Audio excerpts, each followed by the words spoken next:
At LHTC Broadband, we're proud to provide the communication services you need to get the most from today's technology. We're your local choice for TV, phone, and internet. We offer high-quality cable TV service with HD, multi-room DVR, on-demand, and watch TV everywhere. Plus unlimited calling, and our internet is faster than ever with speeds up to 1 gigabyte. With no contracts and local customer service, switching has never been easier. Call today, 724-593-2411, or visit lhtcbroadband.com. At St. Vincent College, we learn, we listen, we explore, and we rise together. Here you'll discover a community that is ready to help you pursue your goals and prepare you for success. It's why 99% of the class of 2018 was either employed or furthering their education within 1 year of graduating. Schedule a virtual visit now to talk with one of our admission counselors and learn more about the St. Vincent experience at stvincent.edu/visit. Good morning, everyone. This is Heritage Happenings. My name is Jared Bundy, and I'm your interim host of Heritage Happenings here at 97.3 Light FM, 1480 WCNS, and online at 973lightfm.com. Heritage Happenings is also available as a podcast the week following the show by searching for Laurel Highlands Happenings on iTunes, Stitcher, or wherever you get your podcasts. Listen to all episodes for free online at laurelhighlands.org/podcast. And be sure to follow Westmoreland Heritage's website and social media for updates on cultural and historic events throughout Westmoreland County. And our sponsor today is St. Vincent College. Thanks for supporting Heritage Happenings and making this broadcast possible. The Westmoreland County is finally in the green, and we're celebrating this week by photo future, starting by looking at some exciting new construction happening at historic Hannistown.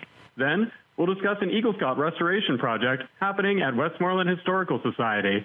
And finally, we look forward to summer events with Derry Railroad Days. So with that, let me introduce our first guest today, Lisa Hayes. Lisa is the Executive Director of the Westmoreland Historical Society. Lisa, thanks for joining me today. My pleasure. I love to talk about what's going on out here at Hannistown.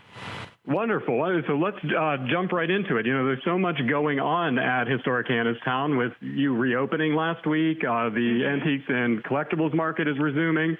But what I really wanted to go is behind the scenes on your new construction project. What can you tell us? Well, once we were allowed to start after the pause due to COVID-19, things started moving pretty quickly. There's an Amish Mennonite crew here working with a lot of volunteers from the Historical Society. And, the logs went up pretty quickly, and the roof rafters are on. And I think they're preparing to start the chinking. So you can drive past, any day and see progress. That's wonderful. So, and what is the name of the new construction? Well, it's called the LeFevre House for now. That's named for the family or the woman who had expressed an interest in having the house donated to the Historical Society. And when she died, her heirs made that happen. So that was Thelma LeFevre, and we are very grateful to her and to the heirs who agreed to donate the money to move the house, because we couldn't have afforded to move it ourselves. And then, therefore, we couldn't have accepted it. But now that we have the money to move it, we're thrilled to add it to Historic Hannistown. That's wonderful. And, I wasn't sure exactly on the pronunciation. I didn't want to test my limited French knowledge there. So thank you. Yes, the new LeFevre House. Right. So you've been doing a wonderful job cataloging the process here on Facebook, and I suggest to everyone listening follow along for those updates. But it seems like a very kind of meticulous process of numbering the different stones, of moving the logs. Can you tell me more about the process of moving a historic home like this? Well, I'll tell you what I know. First off, I'm relying heavily on our consultant for this project, who is Bob Rankin, who has moved over 60 log houses. So before they went in and took a single log down, he had numbered all the houses and then done a sketch of exactly where each log went. And this is sort of a two-part house. At some point, one log house had been joined to another. So he had one color-coded set of numbers for one section. One was green, and the other section had their color-coded in orange and numbered. And then at that point, he can also assess, some of the logs had deteriorated, so they couldn't use them. So we had a log bank from an old house that was torn down in Greensburg. So we've had to piece in some of those logs. But he knew that, as he was numbering, he could identify. And then, when we were able to start taking the roof off, we obviously couldn't take any logs off until the roof came off. And I think all the backhoe had to do was get close to the roof, and it fell down.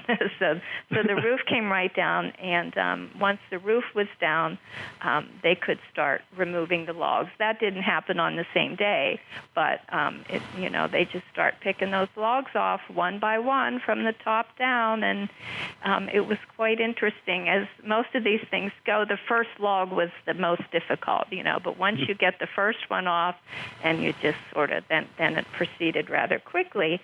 And that was true also when the logs were put back up. The first round is the slowest, and then you proceed along. So what we did find was that the house originally was not where it stood on Pleasant Valley Road near Jeanette, was not square, and it was not level. After 200 years, you can forgive the house for settling and getting a little out of whack. So when we've reassembled it here, we have made it level and square. So that did take some re-notching or refining the notches so that each of the logs fit together properly to have a square level building. And it was interesting to me to watch, the Amish people with their chainsaws fixing the notches. So it was just an interesting experience.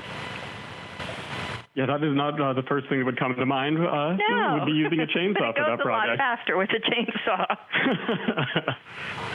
That's excellent. And Bob Rankin was actually my high school history teacher, so that really takes me back. But I know he was very involved with the restoration process, so it's cool to see that he's overseeing this project as well. He is still very active, with those sort of preservation projects. That's fantastic. So, when all is said and done here, what will the new LeFevre House be used for?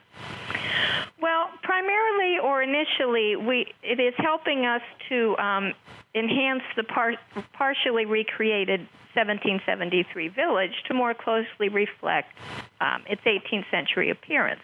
So it's doing that right away, as people come by and see, And this was a nice log house. It wouldn't have been a first-year cabin.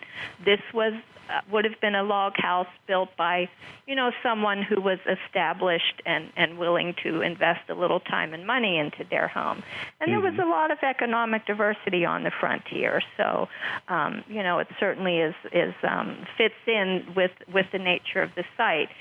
And then after that, we have lots of ideas for how to use this site or the house. I think around there would be great places for some of our special events to be hosted around. We're going to build a back porch on there, and it would be good to have some displays on the porch. We're also talked about using it for tools. We have some really interesting tools that people could look in and see some of those old-time tools, whether they be agricultural tools or for harvesting or related to fence building or even log house building. There are 18th century tools that we would possibly put in there. So, but we haven't really entirely fleshed that out. Like everybody else, we were sort of in hibernation during the COVID lockdown. So as we're emerging, ideas are flowing. So we haven't settled on just one yet. That's all right, and that sounds very exciting. So, yeah, thanks for cluing us in on that, how this is going to be used, and something really to look forward to at Historic Annistown. And do you have kind of an expected completion date on this? Well, I expect by mid-July, and certainly, before that, there's a lot to look at, but, I think the workman will be done, by then. We are, planning sort of a special free day on July 4th, and it would be very nice to have it, basically done. So that may be a goal, but it's good to have goals, but you have to be flexible if you can't quite reach them. So maybe in my mind, I'll set that goal of July 4th as a good All right, well, you heard it here first, everyone. July 4th is going to be the time to stop out. No, but that sounds fantastic, and I really appreciate you sharing everything about the LeFevre House with me. We're going to be wrapping up here. So to someone who has never been, why should I visit historic Hannistown? Well, historic Hannistown has a couple hallmarks for our national history, not just our local history. First off, it hosted the first English courts west of the Allegheny Mountains.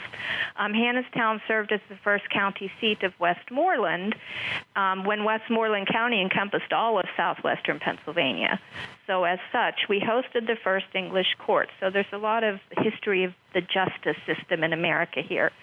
But also, it tells very well the story of the frontier during the Revolutionary War. And sadly, it was burned to the ground by the Seneca and their British allies at the end of the war.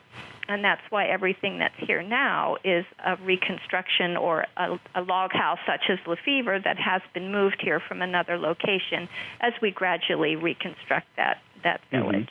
Well, that sounds fantastic. And thank you again for joining me today. I think we'll be wrapping up here, but come out and check the new LeFevre House sometime in July and all the exciting things going on at historic Hannistown. Thanks so much for joining me today, Lisa. Well, my pleasure. Thank you. Thanks again to our sponsors, St. Vincent College, for making our show today possible. Now, working side by side, making important things happen in Westmoreland County with Lisa is Pam Curtin, our second guest for today's show. Pam is the education coordinator at the Westmoreland Historical Society in historic Hannistown, where she oversees programs and events, manages outreach and social media, and assists with exhibit development. She received her MA in Public History from West Virginia University and her BA in History from St. Vincent College, where she is now a lecturer in the History Department. Pam, thanks for joining us again. Thank you so much for having me. So what else is going on at Historic Hannistown and the Historical Society? Sure. So in addition to having our new historic buildings constructed, we're also working with Eagle Scouts from Scout Troop 405 to help restore the historic landscape and create an ethnobotany trail at historic Hannistown. So we're working on planting grasses, flowering herbaceous plants, woody shrubs, and trees to help reflect the late 18th century environment. Well, that sounds wonderful. You said this is an Eagle Scout project? Yes. So how does that come about? Do they approach you looking for ideas, or did you have this in mind? Sure.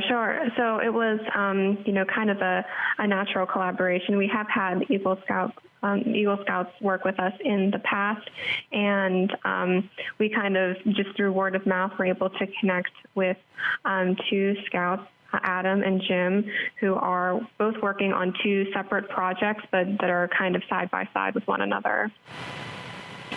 Fantastic. And what will the final project there look like? Sure. So we're essentially helping restore the historic environment at Hannistown, so creating new gardens in the area between the parking lot of our education center and the forest. There's sort of just an empty, grassy area that currently we plan to, incorporate native plants and to help kind of restore that environment. And then also down into the forest where there already is a trail, we're working on incorporating more native plants and removing some invasive species. Also doing things like installing benches and creating a new trail through that grassy area to promote recreational, educational, and volunteer opportunities at the site. We're building and installing some bluebird boxes from the Pennsylvania Game Commission, introducing some no-mow zones to allow native plants and the animals to rely on them to flourish, and overall just try to improve the site's aesthetic and interpretive appeal. Wow, that's fantastic. It almost sounds like you're running a nature preserve over there with everything that's being put together. Sure, yeah. So we not only interpret the historic buildings and structures that are on the site at Hannistown, but we do interpret the environment as well. And so Hannistown was originally established during the American Revolution period as the first county seat of Westmoreland, and then destroyed at the end of the Revolutionary War. But between that period and 1969, when the property was acquired by the county, it was farmed for over 140 years. And we interpret that agricultural history as well, and we can still see the remnants of that farm history on the site, including in the way that the environment is actually growing. Former farmland is susceptible to invasive or non-native plants and can lack diversity that supports a healthy ecosystem. So this is part of a larger effort that many states and countries are involved in to reintroduce native plants, so plants that have originally grown in an area or region, and not only bring them back for environmental purposes, but also use them for interpretive educational purposes as well. Amazing. And I haven't even thought of, not only are you restoring the buildings, but it has to, look visually the way it did, and all the way down to the trees, plants, and fencing, and things like that I wouldn't have even thought of. Sure. So, this is an outstanding project. Do you know about when this will be completed, or when I can go take a walk on the new trail? Sure. So we do hope to have the project completed by the end of the summer. So we have some dates scheduled for the 2 Eagle Scouts to come out and complete their project. So they'll be bringing other scouts out. They'll be bringing their parents and families, and some of our volunteers are also helping with the project as well. And so depending on, factors like weather, we do hope to have the project completed by the end of summer. And this is something that, as a project that is natural and will continue to grow, we'll be planting, trees and shrubs that will continue to flourish over the years, and hopefully it will look different pretty much every time you go and visit it, which is really exciting. Amazing. I can't wait to check that out. So sure, yes, we would love to have you all come out. Projects might be something we could reach out to the Historical Society and be a part of, if there's any, Scout Masters or Scouts listening. Absolutely, yes. We're always open to different Scout projects. So if anybody is interested in those sorts of opportunities, we're interested in things related to the landscape, projects that help with our buildings or with educational opportunities. So you're welcome to reach out to me. My email is my name, Pam, P-A-M, at westmorelandhistory.org, or you could give me a call at 724-836-1800, extension 212, and I'd be happy to talk with Boy Scouts, Girl Scouts about any kind of projects they might be interested in. That's super. Please reach out to Pam and help make this area, come back to life even more than it has before. So Pam, do you have, any final thoughts here, any news or events to share? I saw, summer camps on the website. I saw antiques and collectibles markets. Anything else you'd like to get into? Sure. So we do have those events coming up. We're also planning something for the 4th of July as well. So since we have had to readjust our programs and events, our website is really the best place to find the most up-to-date information about what programs are happening, which ones might have been canceled and postponed, and how they might have to have been adjusted from how we originally conceptualized them. And you're always welcome to just reach out and give us a call to see what's new. And again, you're welcome to come out and just come explore the property and take a guided tour or utilize our library as well. Excellent. There's just so many things going on at the Historical Society, and that beautiful new building you put together, along with the LeFevre House, the nature being restored as well. Really just outstanding stuff. So I hope all of our listeners will be able to go and take advantage of that soon. I think that's about all I have. So thank you so much for joining me today, Pam. I really appreciate it. Thank you so much for having me. Yes, I hope everybody can come out and visit us at Hannistown soon. Absolutely. Thank you. Thanks again to our sponsors, St. Vincent College, for making our show today possible. Now, our final guest today is Pat Showalter. He's the Vice President of the Derry Area Historical Society and the President of the Derry Railroad Days Committee. Pat is raised in Derry Borough. He graduated from Derry High School in 1970, and he spent his 40-year career as a laborer in Unity Cemetery in Unity Township. Pat grew up in Derry at the end of the big railroad era, when the occasional hobo would knock on our door asking for food. Pat, welcome to the show today. It's good to hear from you, Jared. Thanks.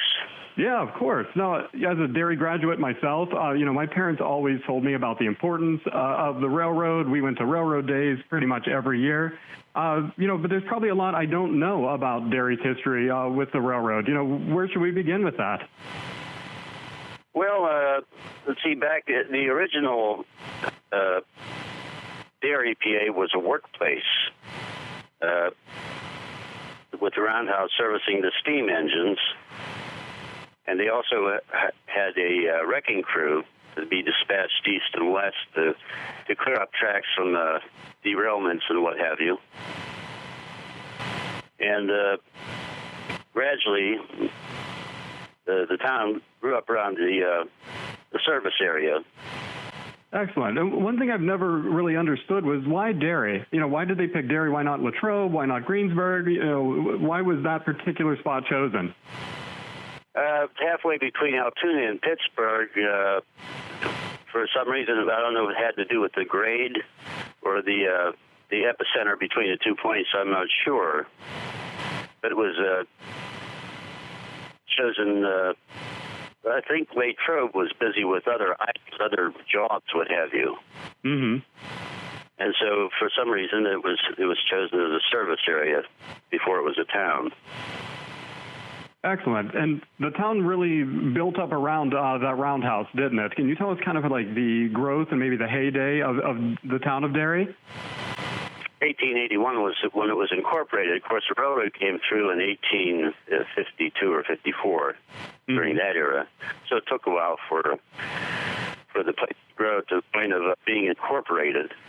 The ceramic plant, which was another industrial center, was in the early 1900s and by various entities, which became Westinghouse and ICI after that. So that was another economic hub to help the town grow.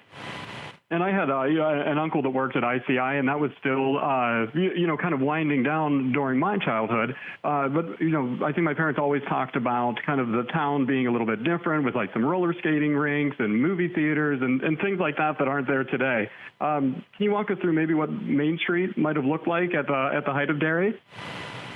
Well, Main Street, of course, we have this Chestnut Street. That's where 217 used to do a zigzag route through town, bringing all the traffic right down Chestnut Street where the business area was. And there was a right-hand turn onto First Avenue. Mm-hmm. So that brought a lot of traffic right to the center of town.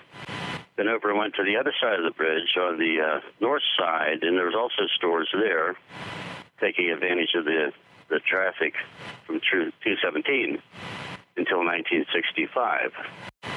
And that's when you have any favorite stories maybe from business owners at that time or maybe an interesting business that was around that isn't there today? Well, we had many shops. We had Bastiana's Meat Market, Mastrocca's, of course, which was smaller in that day, Kasperik's Pharmacy, Tragus Brothers had more or less a sporting goods store. There was a car sales business right on Chestnut Street, Alexander's Garage. They sold cars. There was also a shoemaker down on First Avenue who worked in front of a big window. You could watch him work. I remember him. So it was quite the busy place. In the early railroad days, where you see the train cars now at the Railroad Heritage Park in Derry, down by the tracks, was the YMCA building to serve the railroad workers and give them a place to exercise or workshop or have a room. Really amazing to kind of think about and kind of visualize, I think, as I walk through Derry and like where those things used to be or watching the shoemaker work. That's always been, pretty amazing to me. So, kind of building off of that history and that heritage, kind of how do we celebrate Derry's, a commitment to the railroad? It's owing itself to the railroad, over the years. Well, this year, we have had our meeting last night, the Railroad Days Festival Committee, and we decided to forge ahead with this year's event on September 19th and 20th. Until somebody stops us, we might get word might get word not to do, but we decided last evening to go full steam ahead, hoping there's a break in the social setting, that we can have our parade, we can have our 5K, and the street fair as usual. We've contracted out the entertainment to another entity, Beacon Sound System in Homer City. They're going to take care of the stage and the acts and all that, so they're taking care of a good bunch of work for us. We're a relatively small group, a small committee of about 8 people. So that's this will be the 30th anniversary because the first Railroad Days was in September of 1990. So we're hoping people are itching to get out and do things, and we get a good attendance this year. Yeah, and I definitely think you will. I think there's going to be a ton of stuff going on in the 5K, the parade. You know, you have lots of entertainment books, and everything's outdoors. So I'm really excited for you to share that news with me, that everything is forging ahead. And, you know, Railroad Days is something, you know, even though I don't live in Derry anymore, that I look forward to and, you know, want to come back to the community and be a part of. So, yeah, this being the 30th year, we were talking last night. We had some lean years, but we agreed that keeping the continuity of things up is important. We've had some years of discouragement, like any event of that nature. We're looking for a good turnout this year. Excellent. Well, again, I'm super excited to hear that, and that's great news, and I hope everyone listening is as excited as me. You know, if you've never been out to Railroad Days, you know, it's a great festival. There's tons to do, even down to things for the kids. There's, like, great games. There's the trains that are set up for them to kind of check out. And, you know, I don't know, I just always have a blast when I go. And we've been blessed by good weather over the years, very few rainouts. Yeah, and that's the most important part for the outdoor festival, right? Oh, yes. So, Pat, I just have a few more questions here as we're winding down. But, you know, where else should I go for updates about Derry Railroad Days or about Derry history? Oh, the best place is Facebook. I think most everyone's websites are suffering for the sake of the utility of Facebook. So Derry Railroad Days has a page. Derry Area Historical Society has a page. You'll find a goodly amount of information on another one called Remembering Derry. That's quite a busy page. Most of them have search boxes that you can go by topic, and there's a lot of utility there. Yes, and you know, I bring that up because I follow both of your pages, and you do a great job posting some of the older photos and explaining to people what's going on, and you know, just the history of the railroad in general, and specifically to Derry. So I definitely recommend everyone follow those pages, and you'll find some awesome stuff on there. Well, we enjoy it. Once you get used to it, you get computer savvy, and you learn how to scan pictures, you're on your way. Well, that's excellent. So, yeah, let's make sure everyone follows those pages. How else can I get involved with the Historical Society? Are you looking for new members, or is there anything else people can do to help? All of our local groups are looking for new members. Road Days Committee, Historical Society, the Darcy Group, which is a promotional, more or less, Chamber of Commerce type flavor thing, revitalization group. They're all contactable again on Facebook, which would be the easiest. Perfect. So there's your next steps, everyone. See you at Railroad Days, and please get involved in your local historical society and follow along on Facebook. So, Pat, we're going to wrap things up. Thank you so much for your time today. It's really appreciated. Oh, it was fun, Jared. Thanks again. Okay, we'll see you. This has been Heritage Happenings, sponsored by St. Vincent College. Be sure to follow Westmoreland Heritage online and find this show as a podcast on iTunes, Stitcher, and wherever you get your podcasts. Thanks so much for tuning in, and we'll be back with a new guest, more history, and more stories next month on Heritage Happenings. At St. Vincent College, we learn, we listen, we explore, and we rise together. Here you'll discover a community that is ready to help you pursue your goals and prepare you for success. It's why 99% of the class of 2018 was either employed or furthering their education within 1 year of graduating. Schedule a virtual visit now to talk with one of our admission counselors and learn more about the St. Vincent experience at stvincent.edu/visit. At LHTC Broadband, we're proud to provide the communication services you need to get the most from today's technology. We're your local choice for TV, phone, and internet. We offer high-quality cable TV service with HD, multi-room DVR, on-demand, and watch TV everywhere. Plus unlimited calling, and our internet is faster than ever with speeds up to 1 gigabyte. With no contracts and local customer service, switching has never been easier. Call today, 724-593-2411, or visit lhtcbroadband.com.